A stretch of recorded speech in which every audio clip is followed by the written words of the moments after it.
Hello, everyone. What's happening? Thanks for tuning in to the Chris Patrick channel. Today is Sunday. It's overcast and drizzle manizzle rainy. And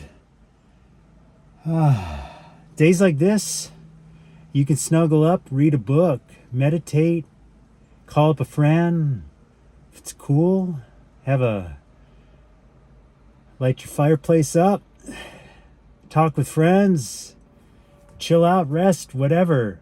Or you can go to the gym because I have a busy week ahead. I have so much stacked on the first few days that I anticipate I may not be able to get a workout in, or I jeopardize my sleep and recovery and my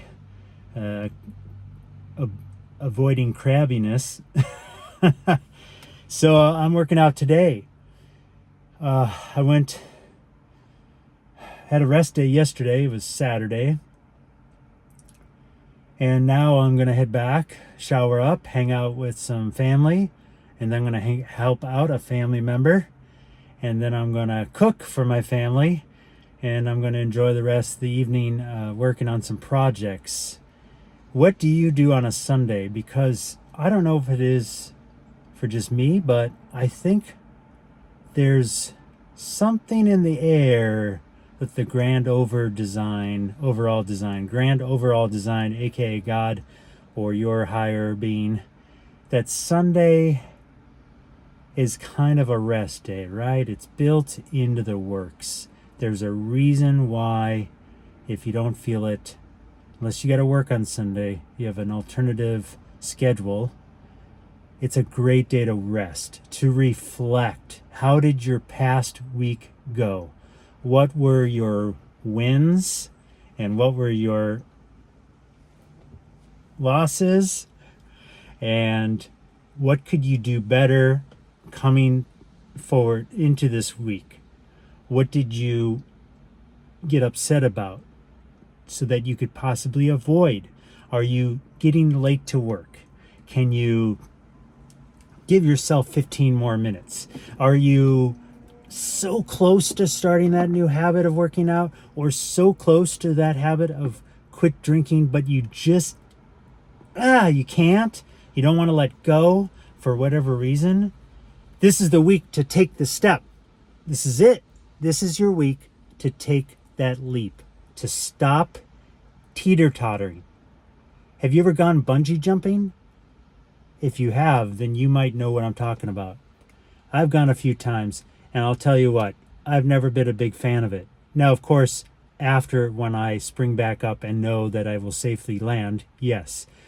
However, when you're standing at the edge of that platform, the longer you stand there, the bigger the chance you may not even jump and turn around or psych yourself out, as they say.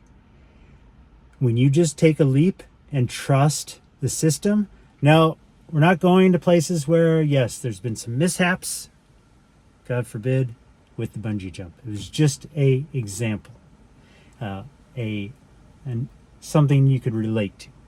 But think of something where the longer you dilly-dally, the longer you delay, the bigger the pain, the bigger the more chances that you might not do it, as opposed to just stop and move. Now, there are some things, like I talked about in drinking, where you want to taper. If you're a heavy chronic drinker, to just stop cold turkey can cause you the delirium tremens, like where you could possibly die. You don't want to do that. That defeats the whole purpose of your self-care, self-love act of changing your lifestyle.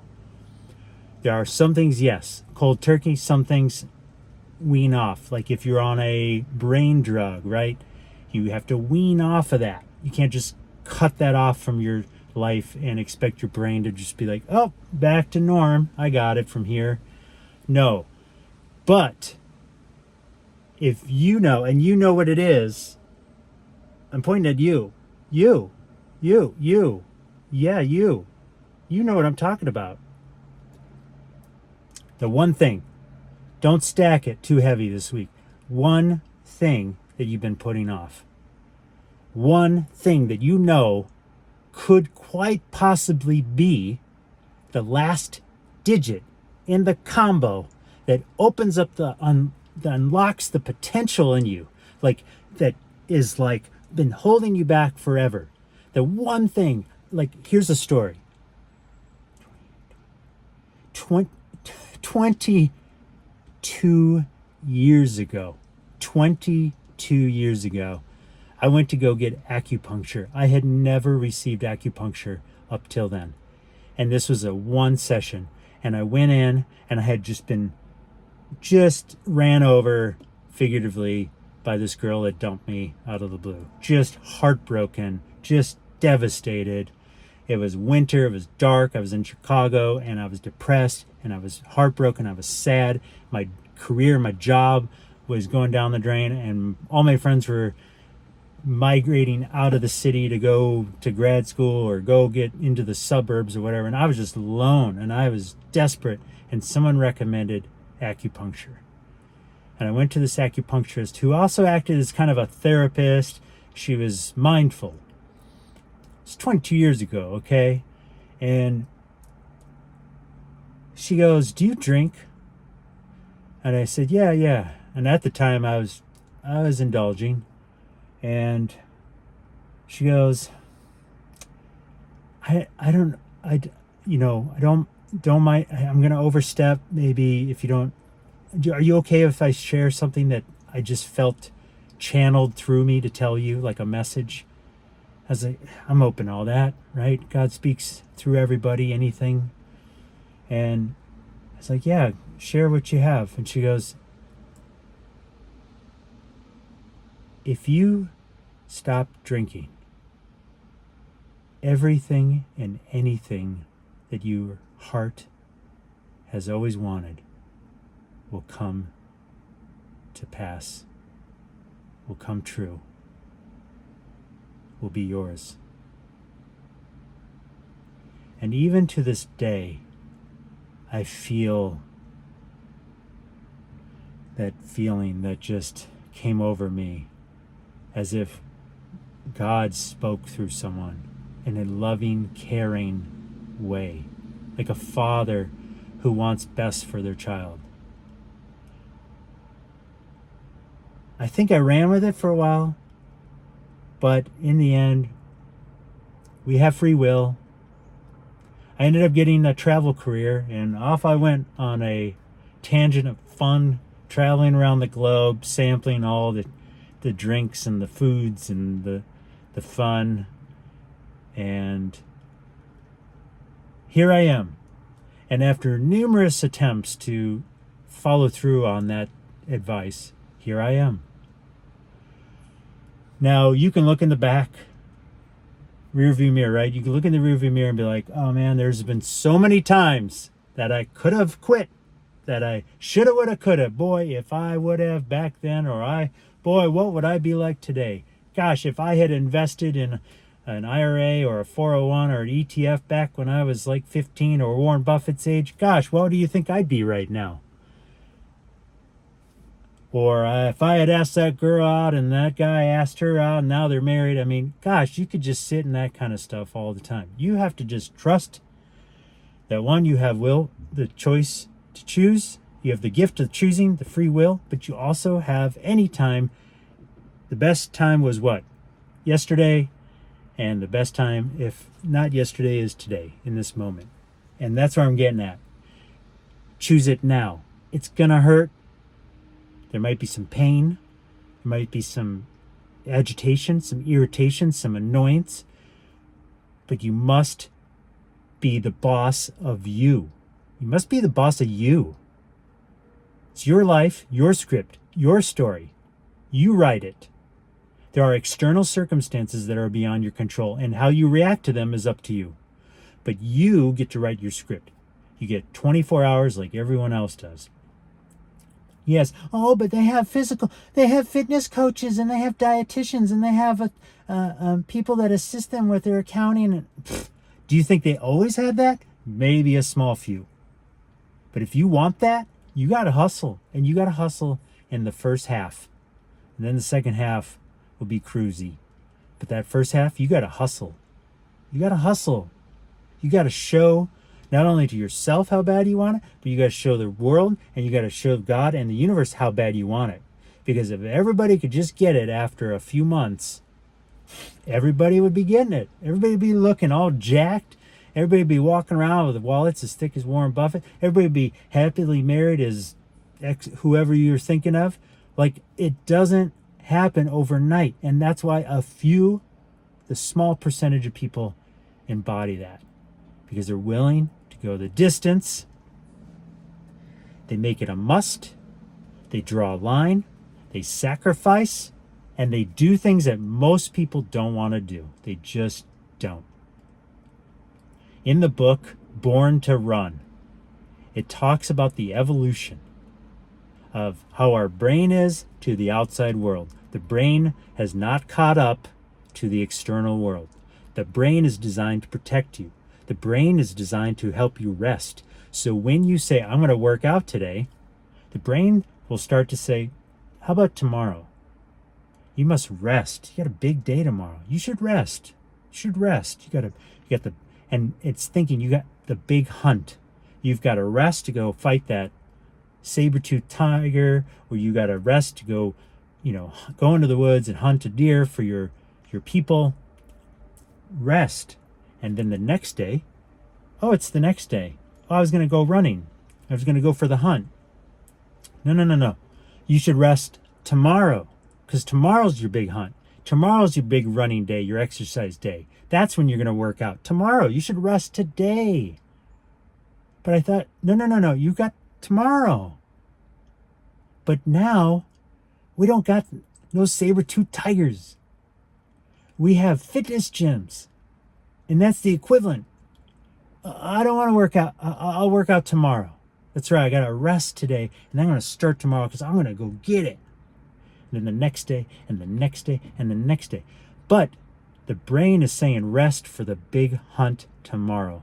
Because back then, you had to rest to save your energy up to go hunting for food.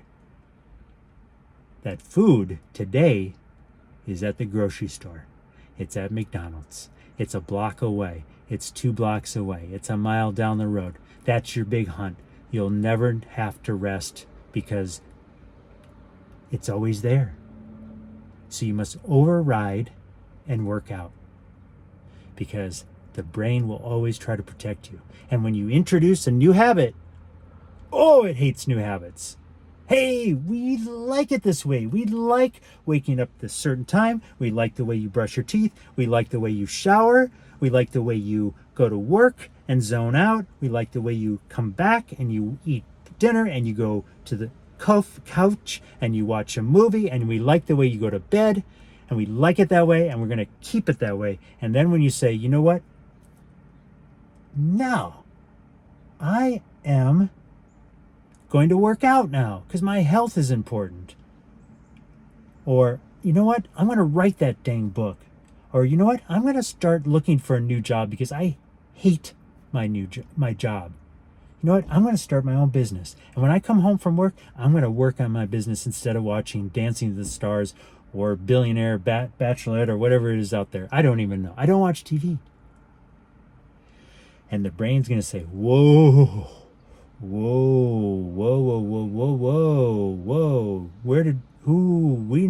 one mentioned this. No one introduced this to us. No one put this on the discussion table. We're not going to have that. And call what you want. Sabotage, universe, blocks, roadblocks, whatever, blockades.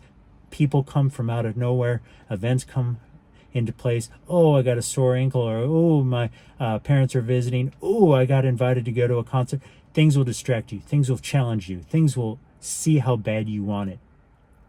But if you keep going and you keep making fitness or whatever your new habit is a part of your life, and you say, no, this is part of my life. This gets calculated into my life equation, just like brushing my teeth, showering, making a meal, doing laundry, mowing the lawn, whatever. Working out is just like that. Brain, categorize it like that. Make it a must. Create some space in my world for this activity. And it will eventually bow down and you become the master of it. And it will say, yes, I will. And then when you don't work out after a month or two and you take 2 days off instead of 1 day off, you will get jumpy and fidgety like a dog wanting to go outside and go for a walk. Because your brain is now saying, whoa, whoa, whoa, we're missing something. We're missing something from the day. We're missing something from the day. Let's see, you showered, you ate food, you went, oh wait, we haven't worked out. We haven't worked out. We got to work out. We got to work out. And then you'll be like, oh, I'm thinking I'll sit down on the couch. And the brain will be like, what? That is so old, you. Gross. Yuck. No. Maybe after you work out, if you want. So, here we go. This has been one of my longest videos in quite a while. I'm just free-flowing here. And because it's coming from here. And I give it to you. Take it or leave it. Share it. Thumbs up it. I love you all. Thank you for tuning in.